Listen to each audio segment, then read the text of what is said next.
This is Media Sales Mastery, the podcast for media sales professionals. In each episode, we bring you information, insights, ideas, and interviews from some of the industry's top thought leaders. Head to mediasalesmastery.com to help pick the topic and guide the show. This is Media Sales Mastery, the podcast for media sales professionals. I'm your host, Jamie Wood. Bit of a special episode today. We've reached the end of our second season. I've decided to do what all good media salespeople should do, which is maximising the value of the content I've already got working efficiently. Today we're actually going to go back. We're going to revisit 5 of the most universal problems that our listeners have raised in previous episodes. Now, these are all featured in the segment, I Can't Ask My Sales Manager That. And we're going to go back from Season 1 and Season 2. The reason I want to do this is because as we prepare for the next season, it's important that we actually stay true to the original intent of this podcast, that you guys get to pick the topics and guide the show. From my own experience, the single biggest frustration starting out was feeling like I didn't have resources to draw from, particularly when it came to learning about things that I wasn't comfortable asking my sales leader directly. I hope you enjoy having a listen to our previous experts and their advice. If there's anything that we're missing, anything you're struggling with, please reach out to me on LinkedIn or send us an email at info@mediasalesmastery.com. Let me know. We're back into it from early September, so like the podcast, subscribe to the podcast, leave a review and listen. It's highly likely that you'll get your topic covered off. I can't ask my sales manager that. Now, they put their name as TV Rep. I'm assuming that's not their real name. They're based in Melbourne, and here is the question. I'm an account manager for a regional TV network. I've been in the business for 3.5 years, firstly as a coordinator, and now I'm looking after my own agency portfolio. Starting out, my group sales manager would attend every client meeting with me so I had support and could learn how to drive the sales process. It was very helpful in the first 6 months, but I'm starting to feel a little frustrated by my sales manager always coming on appointments now. I feel like it's really stunting my growth and making it hard for me to establish credibility with my client. They also kind of dominate the conversation too much. Yeah. They don't let me talk as much as I want to. How do I get them to stop doing this and eventually stop coming to every meeting? Exclamation, exclamation, question mark, question mark. So I can sense there's a bit of frustration there. Yeah. That's an interesting one. I mean, what would your immediate impression be of that? It is a tricky one. You know, two salespeople at a meeting, unless you really are going through training and through learning, is not ideal. And I think you've got to take the training wheels off really quickly and trust your people to do what it is that you're training them to do. For the sales rep, I would suggest that maybe one of the things to do is rather than being reactive, so after a meeting, to go to the sales manager and say, hey, you know, Jamie, that was fantastic. I'm really grateful for your support. You know what? I really feel that I've learned a lot through your structured approach to sales meetings. I've got some ideas and I'm going to go ahead and I'd probably say, look, I'm going to go away and I'm going to do the next one on my own because I feel that you've given me such a good background now. I want to be able to show you that I can take what you've taught me and I'm really looking forward and really excited about being able to do this for myself, and I'll give you feedback when I come back from the next meeting. Or can I just check off before I go for the meeting? Would I do this? Would I do that? Would I do the other? And that would be a tactic that I would maybe engage. Now, if the sales manager is maybe just being a little bit overprotective and a bit of over cautious, might just snap them out of it and go, oh, okay, Alex, yeah, look, maybe it is time for you to spread your own wings. You know, I think rather than necessarily just saying, getting annoyed and saying, look, let me do my own thing, I think I'd be plenty of, you know, sort of kudos to the sales manager, and I'd say it's time for me to do my own thing. Look, I just want to run through with you though before I go ahead. These are the things that I've learned. Is there anything you'd add to that? That would be my advice. I think that's a really sound advice. What about you? What would you do? What do you reckon? Probably similar. I think the dynamic that might be present if I'm looking at TV selling into an agency market is maybe there's some level of expectation from these agencies or these clients that there's some senior representation at the meeting. Now, that's speaking about my experience, but what I would suggest is that you can have a group sales manager go to a meeting in an agency.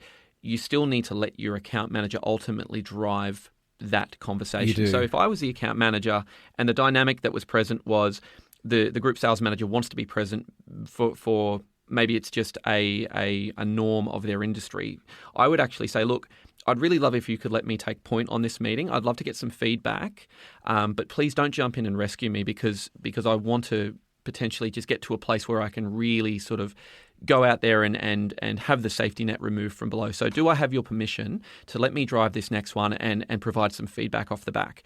And I think what that does is it, first of all, it doesn't necessarily get the group sales manager's nose out of joint. It's just asking for a bit of latitude. And what it also does is it creates a forum for some feedback. So, I say to TV rep in Melbourne here, I think I can understand your frustration that you feel a bit stifled, but the question you have to ask is, are there actually areas where you still need a little bit of development and a bit of coaching, and how can you have a dialogue with your group sales manager to keep them accountable to actually provide you that feedback rather than jumping in and rescuing. And it's timely, I'm reading an interesting book at the moment around sales leadership, and the question you have to ask yourself as a sales manager is, are you the hero or are you creating the hero? Yeah. And it's very easy for us to jump in and think that we are the experienced closers and the senior people in the room and the ones that have to have our fingerprints on every deal. That's very, very intoxicating, that feeling. And there's a lot of, you're absolutely right, Jamie. And I think there's a lot of, I think when you've been a sales lead and you've done this, and I think it's sometimes hard to let go. But, you've got to make sure that the right format and the right structure is followed. So I think sometimes ego can kind of get in the way a little bit. I can't ask my sales manager that. This is from Karen in Townsville. I work in regional media and sell into an agency and direct client base. The main product we sell is community press and magazines with some very basic digital and social. We have circulation figures on our main news titles, but we don't have any data around audience, income, occupation, interests, etc. I know that our product is better than our competitors, in brackets, better journalism, targeting a more affluent consumer. But I don't have any data to validate this audience profile back to my clients. As a result, we're always negotiating based on price. How do you sell audience value without good data? So very much one that I wanted to kind of hold out until I had a chance to chat to you, because it is an interesting dynamic there. Somebody that's going, look, I know our content reaches this audience. I know from my experience selling this media that we're targeting this more affluent audience as well. Potentially we've had some great feedback from clients. But when you don't have those data points at your fingertips and you don't have that third-party data, the job can become very difficult. So do you have any thoughts around how Karen here could tackle this issue? Because it seems to me like it's just a lack of that resource. It absolutely is. And I don't think it's good enough to say I don't have any data. You certainly can't. How could you possibly know that you're better than your competitors and that you're targeting a more affluent audience without the data to prove it? So if you're doing that and you're just selling purely on price, then you're in a race to the bottom.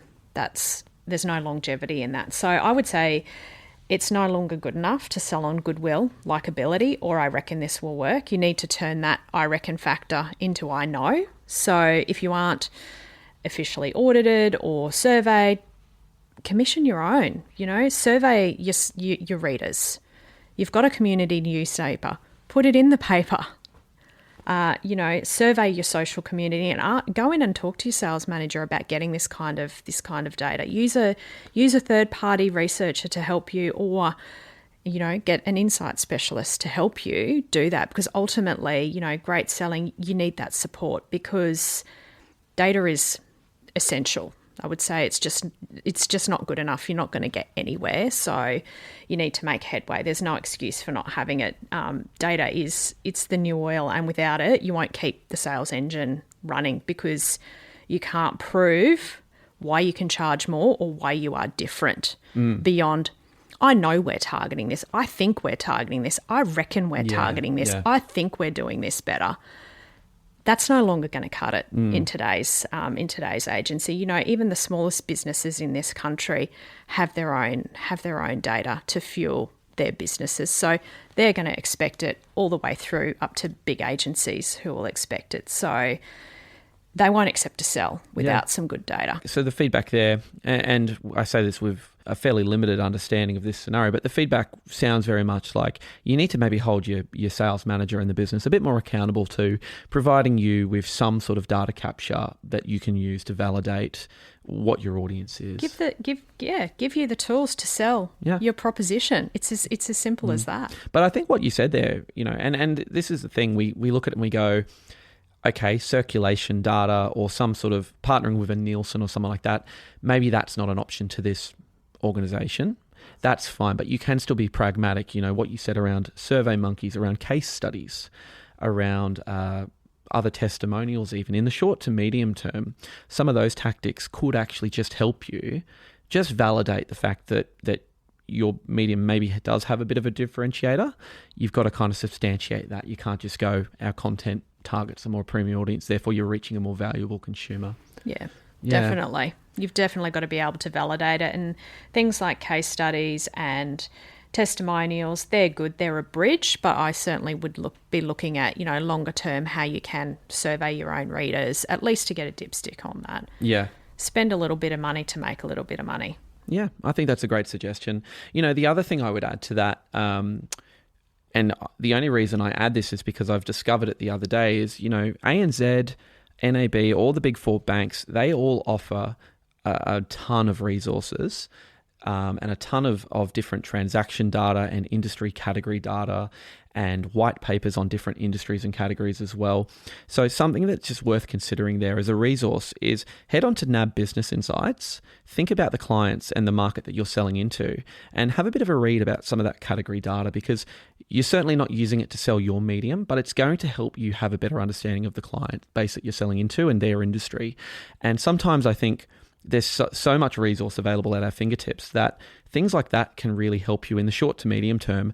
Just go in and engage that client in a way that you can still add some meaningful value and some interesting data points to formulate a conversation around. One of the great examples I heard of this being used recently was somebody went on to ANZ Business Insights and they actually looked at the cafe category. And they found out that, you see a massive drop in transactions over the Christmas period because all these private cafes shut down. It just happens they're a coffee chain that they were putting a solution to, and suddenly they're in market for those 6 or 7 days when all the other cafes are closed and the supply is restricted. So that's a really different approach. Granted, it's a tactical play, but it's a good example of how sometimes data just used with the right application can really help you get an edge and can help you validate why you would come in and put a recommendation forward. I can't ask my sales manager that. Look, this person comes from New South Wales. He has asked me to withhold his name and his company he works for, but I can say that he is a digital media rep. The question is, what do you do when you need support from people in your business who refuse to be held accountable? I have tons of people in my business who I rely upon to help me service my clients. The issue is that they are constantly missing deadlines. Their standard of work is average at best. Whenever an issue comes up, it's always thrown back at me as something I didn't do or a process I didn't follow. My boss doesn't manage a lot of these people and hasn't been any help. When I tell them that I now need to call the client and deal with the aftermath, one senior person had the gall to tell me that that's why I get commission. How do I hold people accountable for doing their job when the business won't? So let's just reflect on that, because very rarely do I read a question that has this much punctuation and exclamation marks in it, so I can sense the frustration here. The first thing I'd say reacting to that is that doesn't seem like anything out of the ordinary to me at all. So let's just take the heat out of this and go, the frustration you're feeling here is kind of a norm of the industry in my view. What would you say, just reflecting on that question, Richard? What do you think's going on here? There's a bit of blame going on both sides. Okay, so the media reps going, it's all their fault. They're not holding themselves accountable.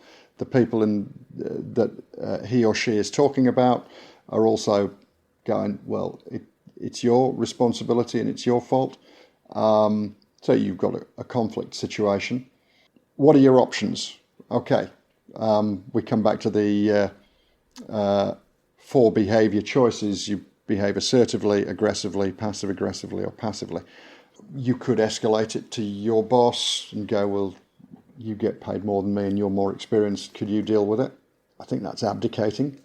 You could try and do something, underhand. But look, we cut to the chase, Jamie. You and I have worked together many times, so I'm big on have the conversation that you need to have with the person when the heat is off, if you can. In other words, you deal with the mess as best you can.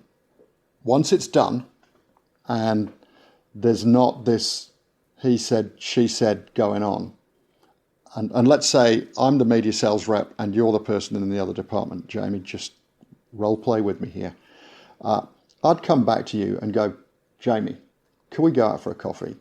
Because we had a real, set to last week with that, which it's sorted. But that's happened a few times, and, I'm sure it's frustrating you, it's frustrating me. I reckon, it's worth half an hour of our time to sort of kick around how we handle this in the future, because it's going to come up again, because it's the nature of our business.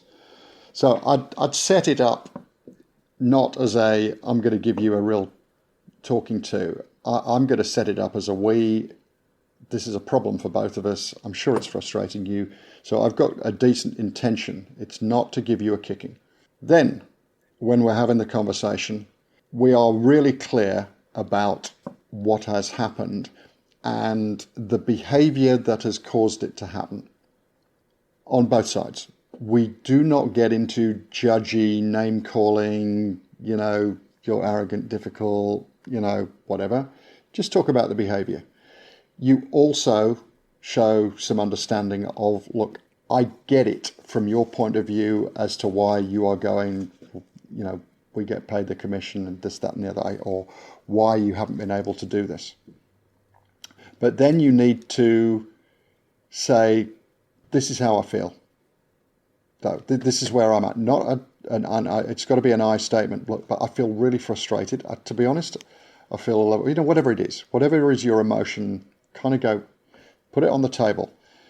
It's actually very powerful because people can't contradict it and go, no, you're not feeling that. Okay.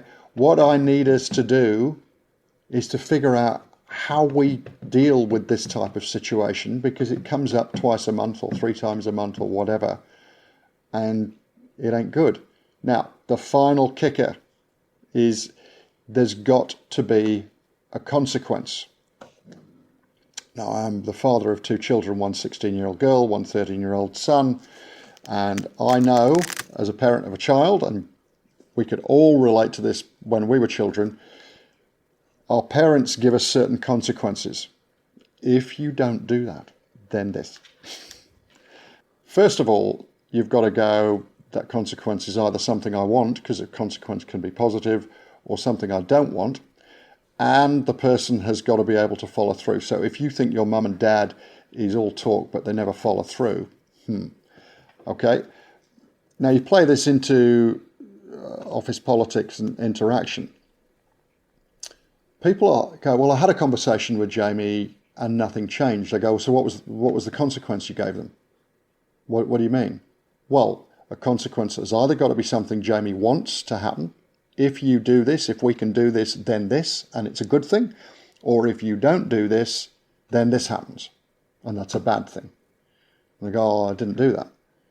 Well, you need to do that because you're not getting the behavior change. You're missing the most important element that shifts people's behavior. Oh, the next answer is, yeah, but they're more senior to me and I have no authority over them. So I go, so you're saying if they carry on treating you like this, they can operate with impunity. There is no downside. You confront people with that reality, they're often stuck in a place, no, I have no power. I never believe that is true. So part of my coaching is often to help them find where they've got a power, where they've got an influence. How can you, if they play ball with you, give them something they want or not? People often don't think they've got, with the sales manager, I can't ask my sales manager that. Well, there are plenty of really poor sales managers and media salespeople think, oh, I've not got the power. Well, you do, because ultimately sales managers are judged on the performance of their teams. Performance of their teams is hitting sales targets, not having loads of churn, discretionary effort from people in the sales team. We all have the opportunity to take our bat and ball home. There's power everywhere if we but see it. So I can't get into the specifics of what needs to be said here, but if I was coaching this person, I would say you need to prepare for the conversation well. You need to think what your intentions are and tell them that. You need to look at the specific instance. You need to understand the rationale in an empathetic way. You need to share what you're feeling. You need to, here's the impact. say what you need to happen, which may be a deeper conversation or a new system, and you need to have a consequence. And the conversation continues. You know, it's not a say your piece for 5 minutes, thank you, Jamie, bye-bye. That conversation may be an hour long, and it may be hard. Got to have it. I can't ask my sales manager that. This week's question is from Anonymous. However, She has said that she is an out-of-home rep, and she's from Adelaide, which is actually a market that I spent a few years in. So shout out to Adelaide, great media market down there. Very, very nice place to live too. So the question is, I work in direct sales for an out-of-home advertising business. Now, we aren't well known in the market, and therefore we have strict KPIs on new business calls we need to make each week. We also have daily phone blocks to book meetings with new advertisers. I don't like this process. I never hit my call numbers because I never feel like I have enough time to research and compile a hit list, including the best contact person I need to speak to. Even when I do have this information, the phone blocks make me really anxious because it always takes multiple attempts to get the right person on the phone. How do I convince my sales manager that reaching out to people on other channels like LinkedIn or email is a better process to book meetings? Controversial question at the end there, yeah. I mean, if I throw that to you, what's your sort of broad interpretation of that? What do you think is maybe some of the challenges there that they need to overcome? Jamie, I just love the phone. In this era of LinkedIn, I am bombarded with LinkedIn messages. I ignore the vast bulk of them. I sort of get linked in with people. I don't really know why. How much benefit there is, I'm not too sure. But I get various messages from people. I just ignore them. They are not personalised. They're not really relevant to me. I know that somebody's sitting there just sort of like flicking out messages left, right, and centre. To pick up the phone, to engage with somebody, the sound of a human voice, to hear the tone, to hear, a level of personality and emotion, you can achieve so much. And I'm really very old-fashioned. I believe that picking up the phone and getting through, and even if you can't get to the right person to speak to there and then, you need to find the way to find somebody who will point you in the right direction. And I'm a big, strong believer in picking up the phone personally. I mean, I would agree fully. In this era, I think the phone is still the best way to secure a meeting with a relevant advertiser. And what I would do is actually point to a resource. So head to mediasalesmastery.com, send us an email, and what I'll send you is a template that we use, which are just call sheets. So a call sheet, quite simply, is a one-page document whereby you do your research before you go into your prospecting. You put down the phone number, you put down the business, you put down your valid business reason or something that will jog your memory, and you go and lock yourself in a boardroom or you turn your computer and your email off, because I think that when we talk about these phone blocks, where that anxiety comes from is you're sitting at your desk. You're sitting at your desk with probably your Outlook open, potentially other calls coming in, people walking around on the floor. So I can understand how that would be anxiety inducing. And I think that a lot of it just comes back to that focused 30 minutes where all you are doing is making phone calls with enough research done in advance to make sure that you maximize that time and keep the intensity and the momentum up. I think that would actually be my recommendation as well. I just also add, Jamie, I just like looking at this, just reflecting over the question. I wonder if that this person has actually been given the right guidance on how to actually conduct, sort of telephone sales, prospecting and selling and basic meeting organising over the phone, because it is something that needs support and people need to be shown how to do it. And if you don't know how to do it, it is very, very daunting. And I can understand why you would want to use, maybe a seemingly simpler tactic such as email or LinkedIn. So, there's a number of things there. Well, I think the other question that this puts in my mind, which I'd be curious to hear your thoughts on, is getting onto the right person, So absolutely, I think there's an argument to make for LinkedIn can help you potentially meander through and find who might be the contact for marketing and advertising. But I actually think that the phone call with the right kind of qualifying question, you can very quickly get put through to the right contact person. I mean, how would your guys open up a phone call like that if they want to speak to the contact that they know is the decision maker and the person that can actually move a deal through for them? I think Jamie, asking who has sign-off or who makes decisions around advertising, I think it's a simple, straightforward thing. I think most people will tell you. And even if that, there are occasions where, where using an agency where certain clients don't want to be contacted directly. But I think just asking, who should I speak to? People will usually tell you what the right channel is, and you end up, whether it's going through, maybe going directly to an agency and starting to speak to somebody over at the media buying house, or whether there is, the marketing manager sometimes isn't the right person. So I think just ask the question and follow and see what you're told. I completely agree. I think when you're selling into that small to medium business, the question of who looks after the marketing and advertising, quite often you'll find that the person answering the phone will go, "Oh, that's me. I do that." Absolutely. I do that. And don't assume as well. I think people fall foul of two things. One, assuming that somebody isn't a decision maker, which can be a real pitfall. That sometimes there are secretaries and EAs who make decisions. So I think don't assume that the title means they can't make a decision, and then don't assume that because somebody is the MD that they can make a decision. Ask and listen and trust. I can't ask my sales manager that. They've withheld their name. They've actually sent this anonymously through the website. Hey, Media Sales Mastery podcast. Can you talk a little about the coronavirus and what the right approach to dealing with clients is? My sales manager has the mandate of business as usual. She's pushing me out to market with no budget relief when half of my clients are talking about temporarily shutting their offices and completely pulling their current advertising activity. New business is even harder. I've been selling media for 9 years, but I feel really uncomfortable at the moment trying to prospect clients who I can tell are really struggling. I know we need to be doing our best right now, but it feels really uncomfortable to go out and persuade people to buy advertising in the current environment. So what's your initial reflection on that if somebody came to you and brought you that issue? Yeah, look, I think there's two obvious issues there. One, their line manager is not assessing the situation correctly. I just don't think you can say it's business as usual when it's not business as usual. So I think that person's craving for leadership in their own organisation. He talks about new business prospecting. You need to be prospecting relative to those in the current environment who can still have a challenge that needs to be met. It's about stepping back from traditional business and saying, that restaurant, we're going to be under lockdown, so that restaurant's not going to serve. Okay, that is the short-term answer.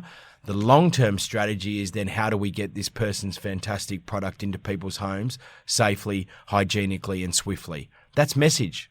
That's simple message. But if you believe in your head when you're hearing every phone call that you're making, both internally and externally, starts with, it should be business as usual, and why aren't you making 25 phone calls and why aren't you doing 15 face-to-face? It's just not reality. It's absolutely not reality. We need to acknowledge that we're living in in my opinion, a short-term, scary situation for lots of people that has been hyped up beyond all belief across social media, and we need to acknowledge it. So we need to acknowledge it internally in our own organisations, and if our people believe that we're doing our best to protect them as individuals, but also recognise that we have a job to do and help and support them in that process, by being part of that process with them, by working with them on clients, by getting the creative department involved in that process from a very early stage, by creating work groups where we're brainstorming categories, while we're reading business websites, we're reading LinkedIn as opposed to Facebook and Instagram, then you'll be in a position where your headspace is dramatically different. And in my opinion, 50% of everything a salesperson does in a day is based entirely on their headspace. And 50% of that 50% becomes part of the headspace of the organization that they operate in. And, I've never had the pleasure of working directly with your CEO, Kieran, but certainly what I've seen and what I've been able to watch is the ARN that I knew from the early to mid 2000s is a very different one to the one that Kieran has run. And that's about culture, that's about belief, that's about positivity, that's about backing the organization and backing your people. People are a byproduct of that. At the end of the day, we spend more time working in an organization and spending time with our teams than we do our own families. Would you expect your own family to not be concerned? Would you expect your wife, husband, children not to be concerned? On Sunday night when I arrived home, I have 4 children, and my youngest, who's 11, when I walked in the door late at 10 o'clock, he was sitting in bed with my wife, and he said, "Dad, how many people have got it today?" That's his opening question. He's 11. Yeah. His second question was, are you losing sponsors on... He thinks everyone's a sponsor. He doesn't understand just straight advertisers. Are you losing sponsors on the radio station? Are you going to lose your job? That's an 11-year-old, you know? And the reality is, does he have a phone? Yes. Does he have a MacBook? Yes. Do his friends have one? Yes. So we live in a world where if my 11-year-old thinks that way, the 32-year-old sales guy working in one of my teams who's got a wife or a husband and 2 kids and supporting a family somewhere else in the world, absolutely they're concerned. Absolutely they're stressed. So our job is to make them feel safe, protected, that we understand the challenges and we expect them to give it everything they've got, but under a new world order where we're developing ideas and concepts to deal with the situation. Because if we don't believe it's a situation, then we have absolutely no internal structure in place to support that person. I think that's a phenomenal answer, Josh. And I just want to hang on that point, about your youngest there, where you're saying, being aware of what's going on in the world. I mean, children don't have the cognitive skills or cognitive development at that age to really fully understand what is going on. The bushfires in Australia were a great example of some of the disaster coverage going on as well. And that extends to junior members of the team in our organisation as well. I mean, somebody who's a graduate, this is their first foray into media. And, I've got 3 graduates that currently sit in my team.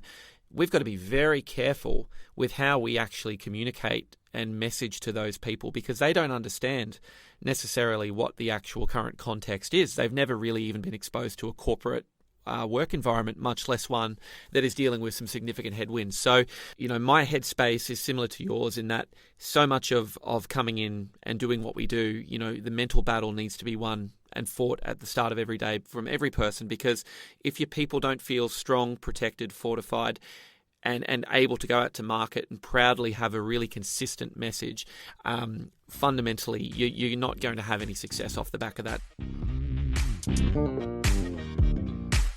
You've been listening to Media Sales Mastery, the podcast for media sales professionals.